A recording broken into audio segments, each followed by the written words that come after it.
രാവിലെ തന്നെ ഈ ട്രെയിനും കയറി എങ്ങോട്ടാന്നല്ലേ, അതും ഈ നോമ്പ് കാലത്ത്. എനിക്ക് ചെറിയൊരു സർജറി പറഞ്ഞിട്ടുണ്ടായിരുന്നു. അപ്പോൾ അതിൻ്റെ ഫൈനൽ ചെക്കപ്പാണ് ഇന്ന്. സർജറി ചെയ്യുന്ന ഹോസ്പിറ്റലിലോട്ട് ഞാൻ ഇതുവരെ പോയിട്ടില്ല. നമ്മൾ ചെയ്യുന്ന ഡോക്ടർ നമ്മുടെ നാട്ടിൽ വന്നിട്ട് കൺസൾട്ട് ചെയ്യുന്നുണ്ടായിരുന്നു. അവിടെ നിന്നായിരുന്നു ഞാൻ ട്രീറ്റ്മെൻറ്റ് എടുത്തിട്ടുണ്ടായിരുന്നത്.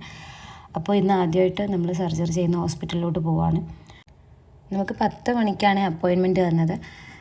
ട്രെയിൻ റൈറ്റ് ടൈമിൽ വന്നതുകൊണ്ട് നമ്മളൊരു 9:30 സ്റ്റേഷനിലെത്തി. പിന്നെ അവിടെ നിന്ന് ഒരു ഓട്ടോ എടുത്തിട്ട് നേരിട്ട് ഹോസ്പിറ്റലിലോട്ട് വരായിരുന്നു. പിന്നെന്താ, രജിസ്ട്രേഷൻ കഴിഞ്ഞു. പിന്നെ കുറേ ടെസ്റ്റ് എഴുതി തന്നിട്ടുണ്ട്. ECG, പിന്നെ അതുപോലെ ബ്ലഡ് ടെസ്റ്റ്, അങ്ങനെ ഒരുപാട് ടെസ്റ്റുകൾ തന്നിട്ടുണ്ടായിരുന്നു.